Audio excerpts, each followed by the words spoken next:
Good evening, everybody. It's lovely to see you here. My name is Suzanne Wofford, and I'm the Dean of the Gallatin School of Individualized Study, which is an experimental college that's nestled right into the heart of NYU's large research university. So I imagine most of you know that, but I wasn't sure if everyone knew what Gallatin was. So it's a real delight to host you here tonight and to welcome you to a conversation with Ursula Burns. As the first African-American woman to head a Fortune 500 company, Ms. Burns has in many ways come a long way from the Lower East Side projects where she grew up. She's an alumna of Brooklyn Poly, now the Polytechnic Institute of NYU, where she earned a Bachelor of Science degree in mechanical engineering. Exactly. She went on to complete her education with a master's, I think in the same field, at Columbia. So this is an exciting day for mechanical engineering, which is an incredibly exciting and important field that we at Gallatin link to a lot of our studies, in part through a joint faculty member we have between Poly and Gallatin, Miles Jackson. During her 31-year career at Xerox, Ursula has played an integral role in leading the company through turbulent economic times and an ever-evolving technological landscape. And I want you guys to note this down in your notebook. She began working as a summer intern. Got that? Underline. Summer intern in 1980 at Xerox.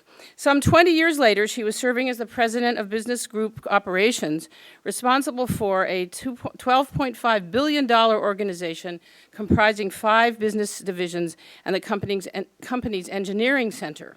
She was named the Chief Executive Officer of Xerox Corporation in 2009 and chairman following shortly in 2010.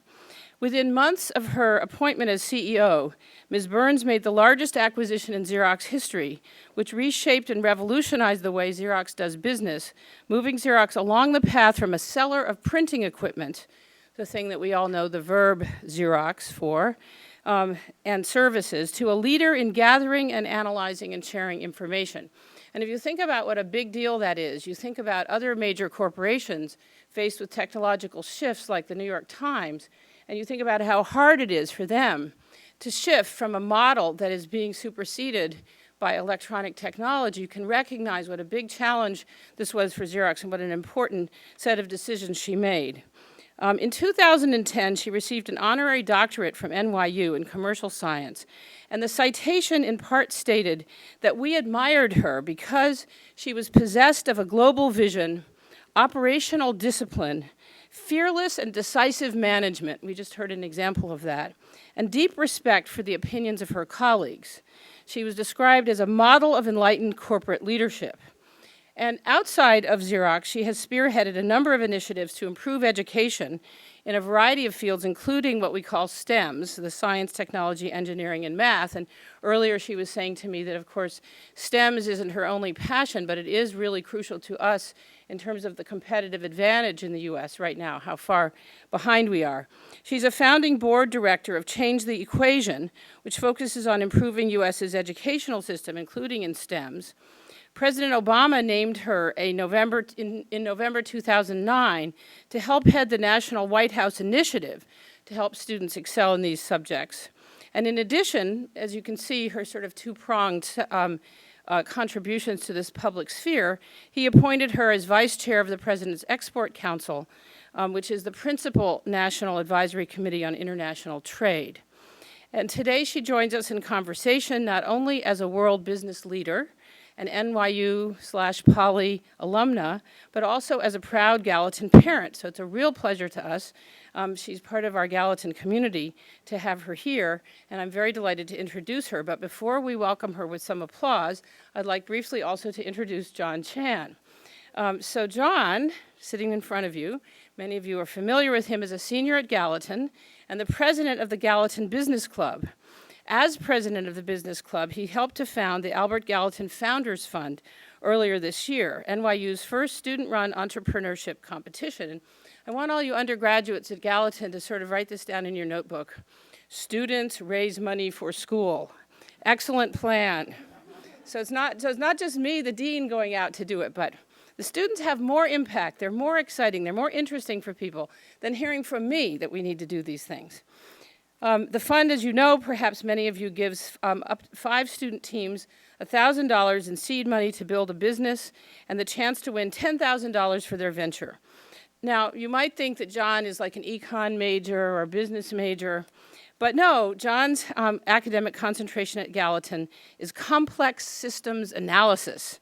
And last fall, the New York Post did a story on the social networking platform that Jon built called Freedom? Yeah. I was hearing the pun as I read the word, which enables users to find out which of their friends are free at any given time. Among his many achievements, he's an NYU admissions ambassador and a Kairos Global Fellow. So please join me in welcoming Ursula Burns and Jon H.M. for a conversation.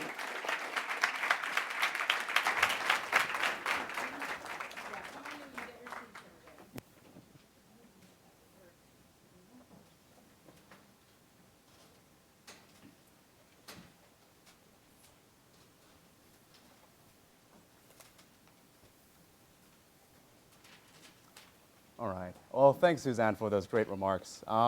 Again, welcome, everyone, for this very special event that we have tonight. It's interesting to think. When I first joined the GBC 2 years ago, there may be only about 24 people that probably even knew about this club. It's really special for me personally to see that there's so many of you here today, and also to have the honor of having you here, Ms. Burns, with us tonight. So why don't we just jump right into it? Start by calling me Ursula. Absolutely, Ursula. So I think a great way to start off is actually by letting you talk about your own story with leadership. I think it's always really fascinating for students to hear about, how did your own leadership style evolve? How have your views on leadership really become what they are up until this point? Did it start at Poly? Did it start at Xerox before then? Started with my mother. Everything. By the way, and it started with my mother, and it hasn't moved far from there. Because whenever I drift far from that point, I always get circled back by some lesson. And I think I'm a little bit smarter than I should be, or when it turns out I think I'm smart and I find out that I'm not as smart as I should be, I always come back to my mother. My mother had a couple of tenets that I think are, the world has not changed a lot. We are all human beings. We all have, some needs, primary needs, comfort, love, success. We have to feed ourselves, all our basic needs as well. Right. And my mother's approach was that those areas have to be complemented by supporting other people to achieve the best they can in those areas as well. She had a simple theory of the case that had 3 things. One is that you have to take care of yourself. You must work hard and be good at something. And there's no excuse for not maximum effort. Now, obviously, maximum effort all the time is something that'll kill a human being, right? So sometimes but on average, you have to have your maximum effort at the thing that you're passionate about. Right. Second thing is you have to be passionate about something. And then the third is that you must give back more than you take away. She had this was her overriding statement to me. She says, you put on the world, her definition of success was you have to leave behind more than you take away. And I try to do that in my life every day. Turns out that's not possible because you go crazy. But on average, you try to leave behind more than you take away. So when I started working, very different, I think, than it is now, my whole focus was on doing the job that I was hired to do very well. I was hired to be a mechanical engineer. I didn't think a lot about the next job. Right. I didn't know that there was a thing called a CEO or a CFO or anything like that. All I knew was that I had to do a set of experiments on high-speed rotating disks to solve a problem, and my thing was to be able to solve it as quickly as possible, as least inexpensively as possible. Right. And then I never looked up until it was necessary for me to look up, and that meant that I was done. When I was done doing what I was doing then. So this idea about plans and goals and leadership, I didn't have any of that in my vernacular. It was just, it's hired to do something. Let's do it the best that you possibly can. And well, when you did become CEO, I mean, was there anything that surprised you? Yeah, a lot of things surprised me about being CEO. I tell you. I mean, Yeah. So I'll do this. So CEO is the best job in the world. It is the best job in the world. The second best job in the world is being the CFO of a company. public company. They're two phenomenal jobs. With it comes a lot of crap.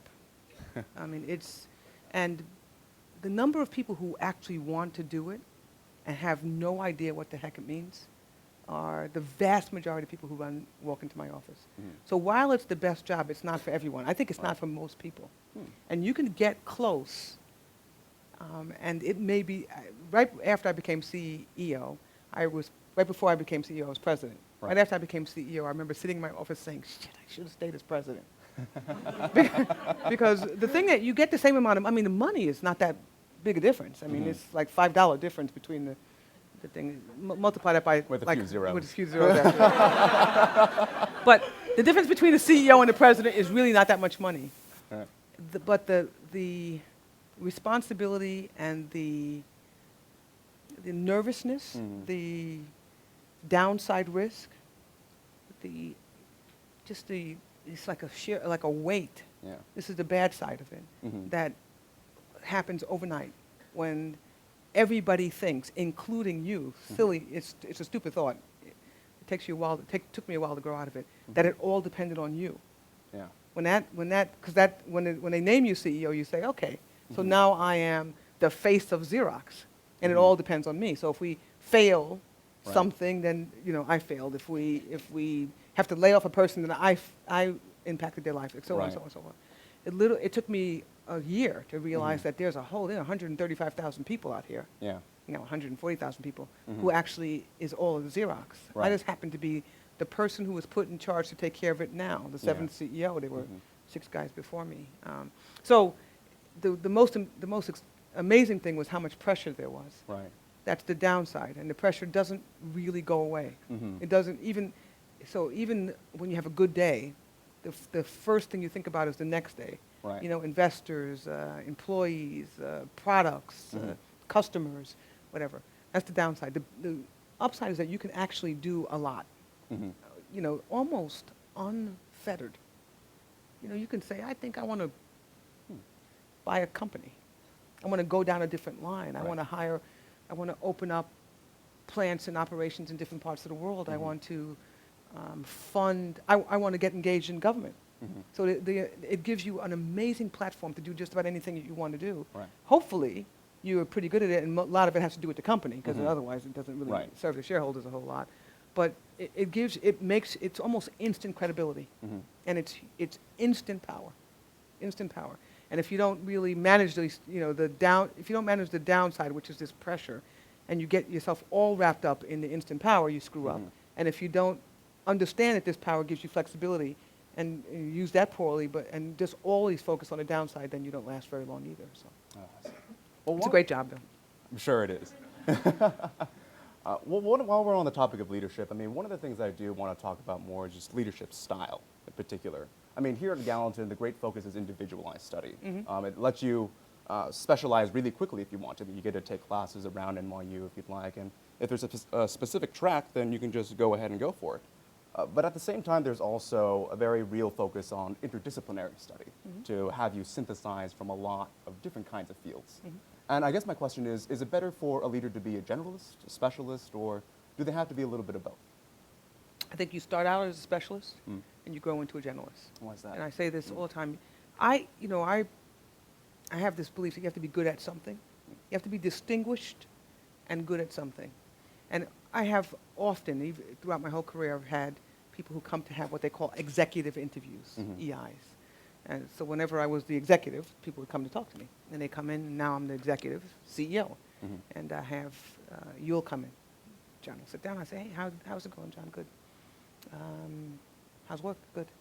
What do you want to do? What's the talk about? They say, well, I want to talk about my career. I say, this is really good. Good. What about your career? They say, well, I want to be you. I said, it's also a good aspiration. So, so my question is, absolutely. John, what do you want, so really what do you want to do next? He said, it doesn't matter. Anything is good. Anything is fine, just as long as I can be you.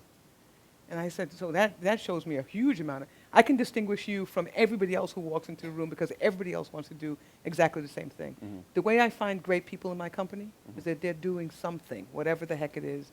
If they're an engineer, if they're the finance guy who's doing accounting, that they're passionate about very excellent at, and they distinguish themselves in that space. That gives you a foundation for me to trust you. And by the way, it's not just me, it's just about everybody else who has 5 billion people to pick from, right? Who walk in their office. Obviously, it's not that many, but at least 1 billion people to pick from. Why should I pick you? It's because you've already proven to me that you can do something that's worthwhile. And that as a foundation gives you credibility, that you have the passion, you can work hard, etc. But it also allows you to do what I call relax in meetings. So I'm an engineer, and I spent my first 10 years in engineering, in labs, and then I spent the next 5 years in manufacturing. So when I became the CEO of the company, but even when I was president of the company, we would sit in these massive operations reviews about all kinds of things. And there's one time that I could actually do my email, or take a nap, or whatever just kind of think about something else, think about the kids in school, etc., was when they were talking about engineering and manufacturing. Because I could listen with one ear, because I knew enough about it to take a mental break. And if you are good at nothing, then you have no space for your brain to actually relax a little bit. And so I had to learn finance. I knew accounting and all. But corporate finance is nothing like you think it is. It's, I always said, how much money did you make? I thought it was a definitive Like answer. one number. It's not.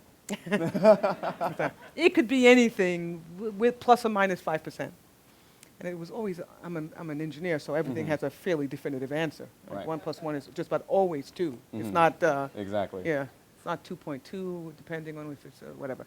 So I had to spend a lot of time learning about the nuances of that. And if everything that I dealt with was along this line of me being not deep in it, it not being intuitive, I would not have been very good. So my thing is start out as a specialist, and then you grow into a generalist. Well, we're in a place right now where most of us now have to be more exposed to a lot of different kinds of people at this point. I have to, maybe when I become CEO of something, I had to go and fly out to Asia. I need to go fly out to Europe. I need to be exposed to so many different kinds of viewpoints. Does that mean that people have to become generalists more if we're somewhere where I can talk to the person halfway across the world? Yeah, I actually, I think we're confusing your vocation, so what your training with life. So your training is that you learn whatever it is, entrepreneurship or writing or whatever the heck it is, and you, like I said, you establish yourself, show that you have discipline, show that there are rules that you understand that have some impact on not only you but the rest of the world. Whatever the path that you're on has some dictated point. That is very different than experiencing the world and becoming a good, broad citizen, becoming a broad person. And that's required to be successful. I think it wasn't in the past, but today it absolutely is. It's required to be successful. That does not, you can't make that your life. I guess some people can make that their life, but most of us don't have that luxury, right? Most of us are not Steve Jobs. Most of us just get up every day and we put our pants on one leg at a time, and we actually have to work hard at building our life step by step by step. And I think that jumping to the end, jumping past those beginning steps, you leave behind so much that's good and positive that you can actually contribute to your company, to your family, to yourself. That this idea about being general, I think it's good. I travel all over the world all the time. I read all kinds of books, but I was trained as an engineer, and I fall back on this often. So I just think, it's up to you, the kids. You guys are not kids anymore, but it's up to the students. But I tell you, the number of people who are running, trying to get around this thing, this thing about you studied X. Everybody wants to study everything and therefore study nothing. And by the way, everything is 3 or 4 things. It could be 10 things if you want. But it just can't be, I just came to school every day and I liked what I was, I took 4 classes here and 3 classes there. Or I went to work every day and I just sat in meetings and gave my opinion. Really. I want you to actually add some more value to the conversation, specific value to the conversation than than I think some people are looking for today. I see. Jumping past a lot of steps, I think. Right. I mean, while we're on the subject, I mean, I want to shift gears slightly while we're still talking about education at this point. I mean, you're very involved in science, math, and education. And when you look at, really, when you look at the numbers over the last 5 years or so, you look at those numbers in science, technology, engineering, math, in schools, and those numbers are abysmal. I mean, why do you think we got to this point? I mean, given that we have such a rich history of science, I think anyways, in this nation. Yeah, I think that, I mean, there are lots of reasons. One is that we haven't kept up with some other structural elements in society that make it easier for kids to grasp these subjects. Like what? Family structures, discipline, expectations. Expectations is a big one for me. And so I'm not going to solve family structure. I don't think that you have to necessarily solve it to get here. Let me back up a little bit. This is not only science, technology, engineering, and math. This is education in general. Broadly, Where yeah. I focus on science, technology, engineering, and math because if we don't solve that problem immediately, by the time we get around to solving the problem, Right. the foundation of the country will be gone. And the foundation of the country is that we have white-collar workers, traditionally called white-collar workers, a blue-collar middle class, and then we have people who are trying like hell to get into those other two places. I see. We've actually bifurcated the country into the achievers and everybody else.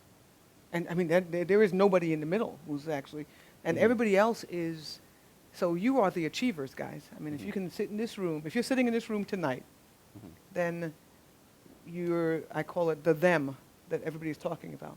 Right. And so I'm talking about all things, not just science, technology, engineering, and math. So how do you solve the problem? When I was growing up, and this is, you know, my life is only 53 years old, so that's everything that I say is my opinion. Right? When I was growing up, my mother had a set of expectations that were unequivocal and very, very clear. Yeah. That was when I walked into school. First of all, I had to get to school. Right. And there was no like optionality. That when I walked into school, when I woke up in the morning, my whole job was school. And when I went to bed, my job was school, and it's so on.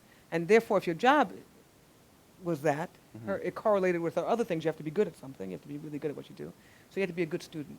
And you had to actually fit in to the structure. So I had to learn what they were teaching me before I fought against all those, you know, right now we have people who go in and say, I'm really not interested in learning all of that. Or, you know, kids are in school for I say, listen, unless you're going to become a teacher, you actually do as they say. I mean, they, the good teachers, because the good teachers, good institutions. So we have a large amount of forgiveness today for substandard performance. We have a large amount of forgiveness for low expectations. I see. And I think that we have to literally back way up. I go to Singapore. Whenever I go to Singapore, I meet with the leaders of Singapore, and it's really interesting when you talk to them. It's like, they will say, so how much time do your kids spend in school? And we say, well, it's on average 5 hours a day. 5 hours. 5 hours. And you know how much time they spend in Singapore? How much? 10. 10. Double. That's Now, how much time I spent do you sleeping. need 10 hours in school? I have no idea if you need 10 hours in school. Yeah. I know one thing's for sure, you don't need 5. Right? Yeah. And when we just have a set of, we've gotten very comfortable with our position in the world so that this idea of high expectations and very, very hard work with the results that actually matter is a big deal. I'll give you one other story. When my daughter, I'm going to embarrass the heck out of her. When my daughter was in school, she wanted to play volleyball. And they had a volleyball team. She went to a small private school, and the volleyball team was horrible. It was really bad. So I remember going to the school in the beginning of the volleyball time and talking to the volleyball coach, just just kind of like casually. Yeah. And we were talking about the fact that there would be tryouts for the I said, would there be tryouts? And it's like, not really. Everybody can Oh, they make just the let team. anybody in? Just like... And I said, well, is the goal here to win the games? Right. And the response was, not really. Now, I think that for volleyball in Allendale, Columbia, it's probably a good answer. But it's not a good answer for just about anything else. Right? So when you walk into the math class, Yeah. Is the goal here to get 100 on the test? Absolutely. Mhm. It's not to feel good, to have Mhm. all of the kids be proud of themselves, Right. to have them all learn how to win. Mhm. I think all that stuff, it's good stuff, Yeah. but it's subservient to the goal, which is Right. that the kids have to learn the math. Yeah. And that means that, and I think that we've gotten ourselves a little confused I see. in society in general about Mhm. the things that I took for granted, which is that Mhm. you got to work hard. You can't kind of skip a whole lot of steps and expect Right. to end up in the same place that people who went through the steps. Yeah. You have to learn basic things. So on and so forth. Well, I mean, are you What do you seeing think? those kinds of trends? I mean, with the engineers that are coming out of schools all across the country, I mean, do you see those trends affecting Xerox, for example? Do you see Absolutely. those people? Absolutely. I mean, we have 140,000 people work in our company, Mm-hmm. and about 70,000 of them work in the United States. So half of them work in the United States, half of them work outside the United States. Mm-hmm. And I get asked continuously by everybody, the president, everybody, Yeah. how do I get more employees in the United States? And by the way, if you look at the educational level of the people, it's Mhm. probably balanced as well. Oh, 50-50. okay. For sure, almost for sure, Mhm. that's so. And part of the question is, how do I get more people, how do I get more jobs here? Right. And the biggest gap is education. Mhm. I would have more engineers working for, I'm going to get killed for this if it gets, I know it, because every time I say something, it gets Mhm. taken out of context. But I would have more engineers working in the United States if they had the right skills than I do today. Really? Yeah. Wow. So there are And- jobs that are there that you would like to have people come in, but Yeah, I'm not the you only just- person. I mean, there's a lot of ways that we're trying to solve this. One Yeah. is education, which takes, you don't make an engineer in a day, you make an engineer in 16 years Mhm. or Right. something a little bit faster than that, but not in 5 minutes. So we actually train a lot of engineers and we ship Mhm. them home. A Right. lot of the engineers we train are not U.S. citizens. They get their degrees and we Mhm. give them, instead of giving them a visa to stay and work, we give them a little paper that says, how quickly are you going to move out? Oh. 'Cause, you got to get home. Yeah. So we're trying to change that in export. We're trying to strengthen the educational system. We're I trying see. to make it more attractive Mhm. and more aware of what engineers actually do, what Mhm. scientists, engineers do. I have a son who's 23 years old. He's a grad student at MIT. He got his Mhm. undergraduate degree at MIT in nuclear sciences and math, and he's getting his graduate degree now. That's my second advertisement for my kids. The first one was for my daughter. And he's now looking for work. Mhm. And it's amazing how many or how attractive it is Mhm. for him to go work in banking. Right. I And- mean, yeah. I mean, for the engineers that I do know, a lot of them aren't going into industry. They're Right. going to things like Right. like financial services. What a waste. Guys. I mean that. I mean that. I mean that to the ultimate. I mean, it is absolutely devastating. I mean, why do you think they're doing that? I mean, Money.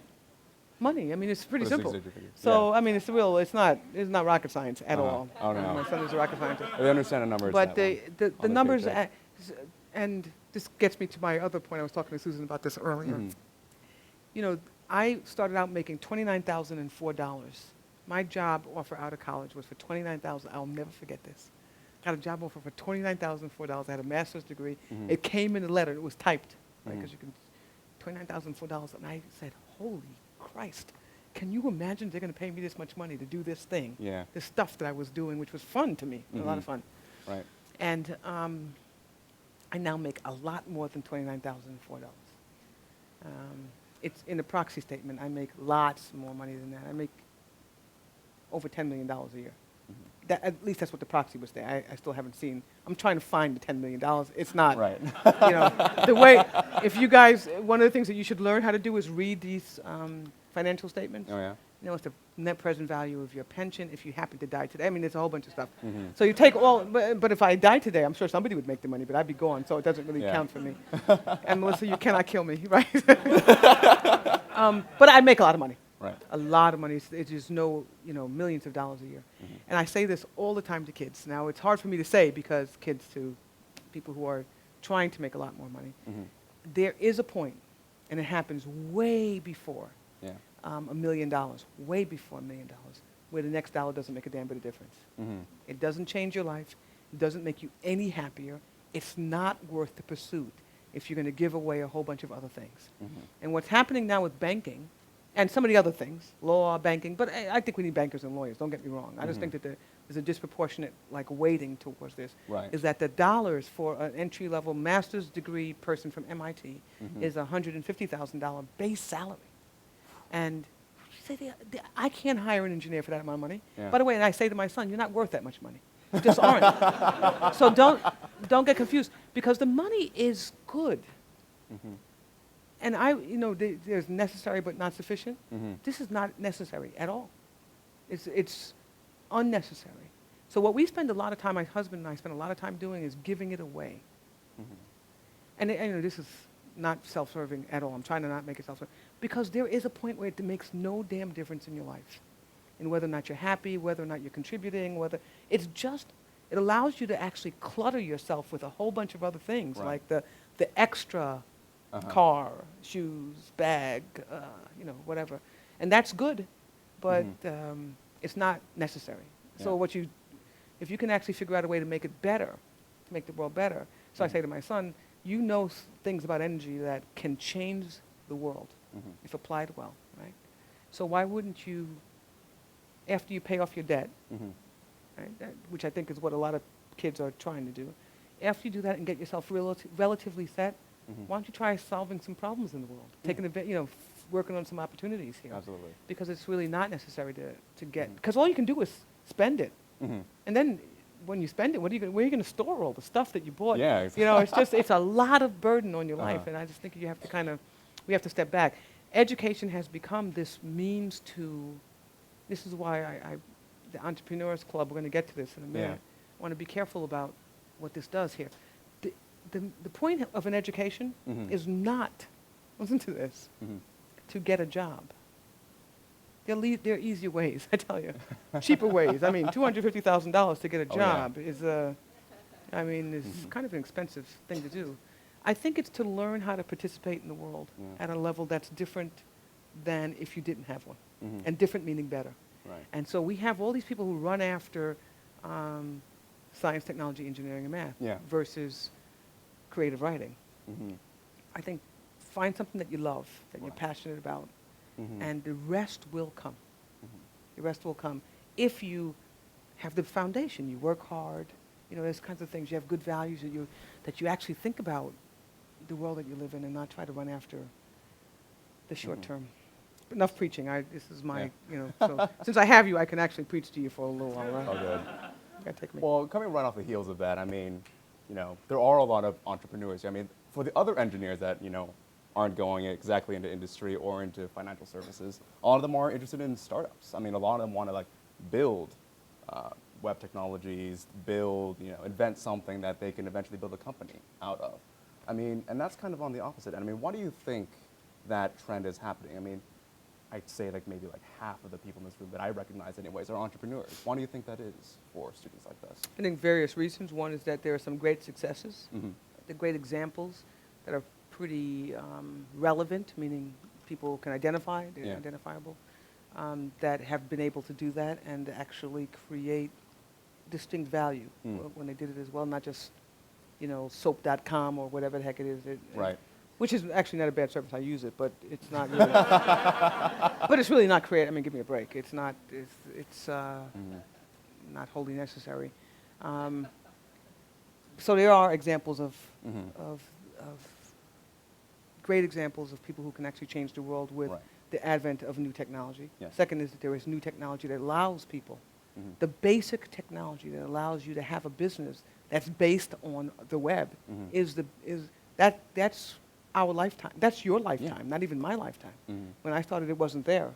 And by the way, 10 years from now, it's going to be the next hot thing that will cause that. So I think that will cause the world to change, and then people will actually think about new ways to be entrepreneurs, et cetera. So I think that first is there are examples. Second is that there is a foundation that makes it possible to do this type of thing. Yeah. But the third is that and those two things are great. The third is that I think this is the bad part. They want to make a lot of money really fast and be famous. Oh, yeah. They want to be rich and famous. Two really overstated goals, I tell you. I've already talked about rich. Famous is not what it's cracked up to be, at all. So I think, and that is very appealing to it's very appealing, which is natural. I mean, I don't think it's bad that you have aspirations, but Right. if you turn, I use the example of people. You are the entrepreneurs in this elk. The negative side of this is very similar to going into the ghetto and looking at the kid who bounces the ball every single day for 50 hours a day trying to become Michael Jordan. Mm. There are some Michael Jordans in the world, Right. but there are not as many Michael Jordans as there are ball bouncers out there. So it's just important that you actually have that you're trying to do something of value, Yeah. and not just trying to become rich and famous. Mhm. Hey, being rich and famous is not bad. It's just not enough. Right. I mean, like, because there are a lot of people that I know that are really interested in entrepreneurship just because it's the thing that everyone else is doing. What are the sort of things that they would need? I mean, are there things like, being hardworking? I mean, you've also talked before about fearlessness. I know that's something The that two you've things, talked about. yeah, two things I say over and over. First of all, entrepreneurship is not a thing. It's like, they have classes and it's Yeah. interesting. It's like, what do you want to be? I want to be an entrepreneur. It's like, okay, I want to be the CEO. Right. It's that broad Uh-huh. a statement. First is the thing that you want to be an entrepreneur about. Right? Yeah, of course. But two attributes. Whenever I interview people, I never interview. One of the things that happens when you're a CEO, you hire nobody. Nobody. I hired my CFO. The last hire I made was my CFO. That was the hire in 10 years, literally. Everybody else hires all of these people. Right. I actually interview everybody who's above a band A in my company, which is the top 4,000 people. We don't hire 4,000 of them a year. But anybody who comes in who wants to enter that group, I interview every single one. And who's hired at that level. And there are two types of interview. One is a fit interview, Right. and the other one is a fitness interview.